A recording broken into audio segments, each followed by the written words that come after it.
Hello, viewers.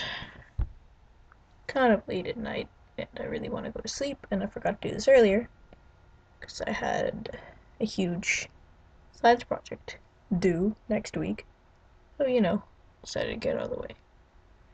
Now, today I'll be talking about fantasy, and I'll be talking about zombies. Yeah. Now, a zombie is completely different from the definition you perceive it to be. A zombie, in turn, is actually a mind slave, not a flesh-eating monster that has no feelings of anything, and only a basic instinct to feed of humans. No, zombies are actually mind slaves, which appear a lot in voodoo culture and voodoo rituals. Yes, I know, I look very different on my glasses on. They appear very much in voodoo culture. Now, you can't really ask me how this whole idea of zombies was created. But, oh well. It's okay. You'll find it on the internet somewhere.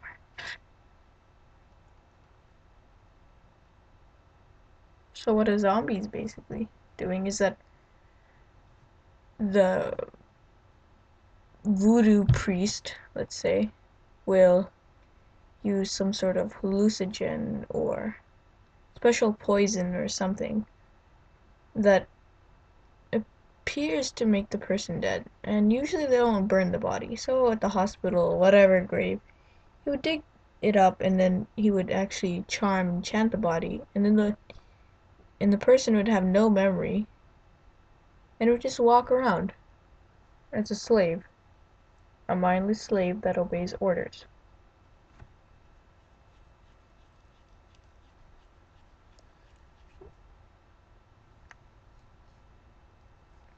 Mindless slave. You just tell it what to do. No whip cracking, no harsh discipline, really. But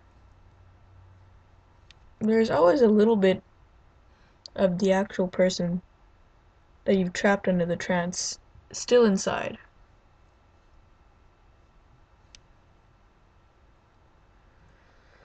And sometimes the zombie's actual outer balance is tipped between his alter ego or his actual self, and then they could quickly return.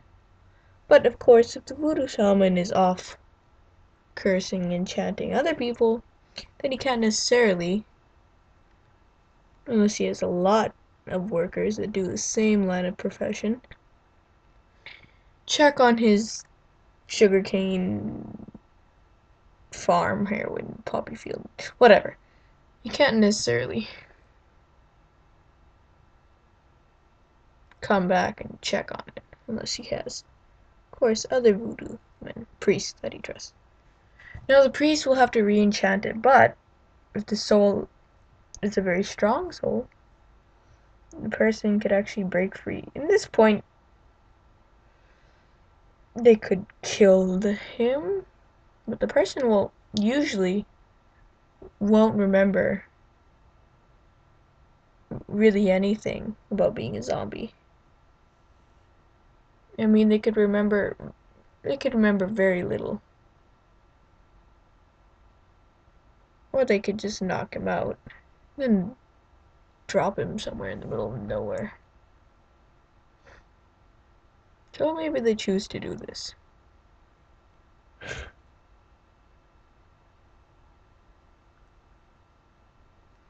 Now, I will go on to our definition of a zombie. Our definition is, I'm gonna eat your brains. You know, The Walking Dead, the walker's mindless completely. Goes around, zombies have a limited endurance, actually. They just keep on going. You can't stop them until you kill them. And no, you can't read the stupid little Boy Scout guidebooks. Oh, you can't use weapons against a zombie. Blah, blah, blah. Sure, works pretty well in COD and in the movies. But that's what makes zombies so lethal, is because they will continue going on and trying to eat you, no matter what. They have unlimited endurance. And the worst part is, sure, I'm pretty sure you could take on one zombie by yourself.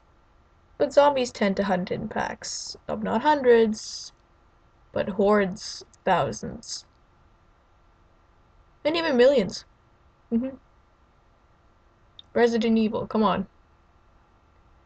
She lands on the top of a building. Rawr, rawr. There's like 10 million zombies just in the city. Just wait. But, of course, in games, zombies can climb. And I repeat, can. C-A-N. But according to, what zombies actually aren't. Because the reason why they walk funny and they limp is because they're not exactly dead. The cerebral cortex, or the brain that regulates your movement, is, well, very damaged. This is what really happens with paraplegic people. But their spine is out of whack. Zombies, their spine could be bent, but not necessarily completely out of use. So they have limited range of movements and abilities and really anything. And they're just like, and they make the groaning sounds, of course. But, of course, then there can be the ultra zombies.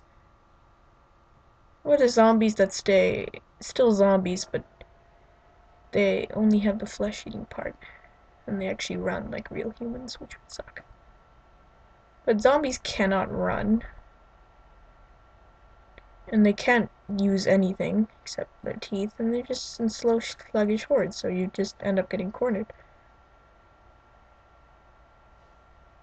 So, what governments would do is go to a hill, something, or build a huge compound on a nice mountain or hill, have it close to water so they can get their food supply, disinfect it so no one else gets infected if a zombie body washes up in the water. And then have massive stockpile of weapons. Everyone. And if you're scratched or bitten, or if you are scratched or bitten by a zombie, there's no cure. You become, it depends on the person. Some people, it may take 24 hours, some people can take 10 hours, some people can take 48. The jugs can take 108. It really depends on how physically fit and shape you are. But, of course, if you're a Master Chief and you get infected, it'll most likely take them, it would take, what, 6 months for the virus to take over? Something along the lines of that.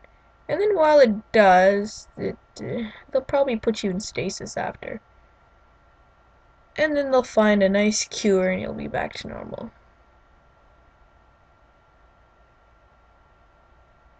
But who knows? Maybe even aliens could unleash a zombie apocalypse on us. We would all need to group up with food, ammo, water, and weapons.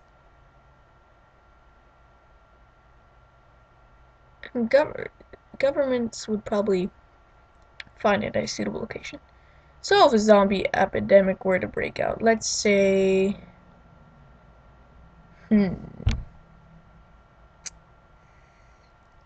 can't necessarily be airborne. Okay, let's say,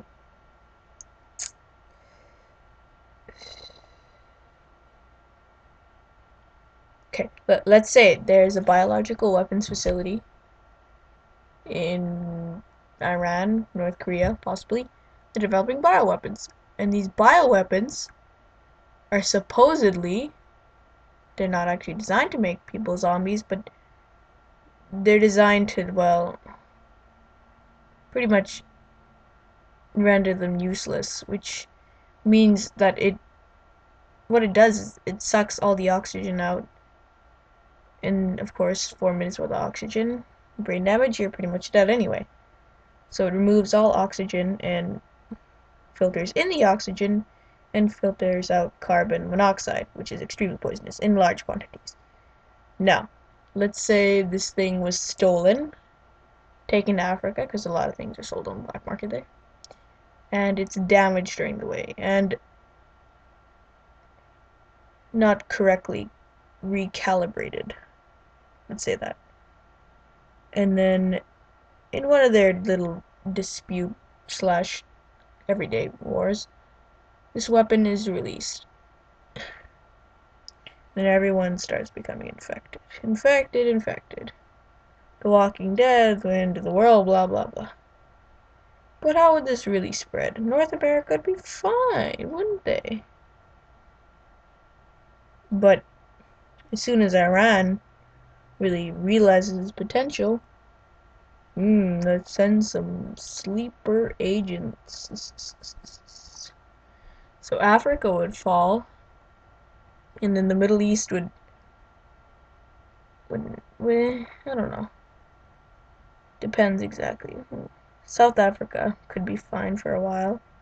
Europe will take, I don't know.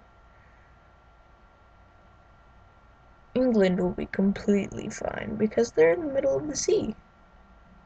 Nothing can get them there unless, the missile hits down there. Then they're all screwed because the only way off is a boat.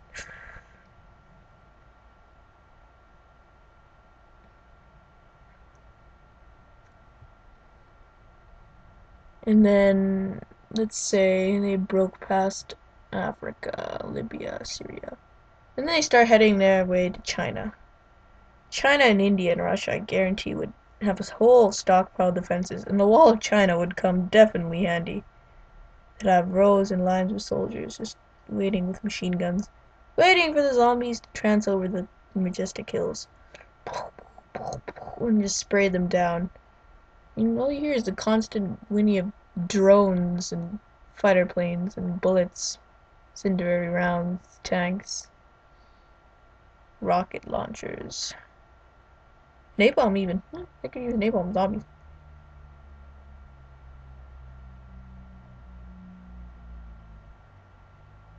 And then maybe the strain could actually get worse. Maybe throughout all this crap they dish at them and mass weapons, they accidentally distribute another bioweapon, which somehow happened.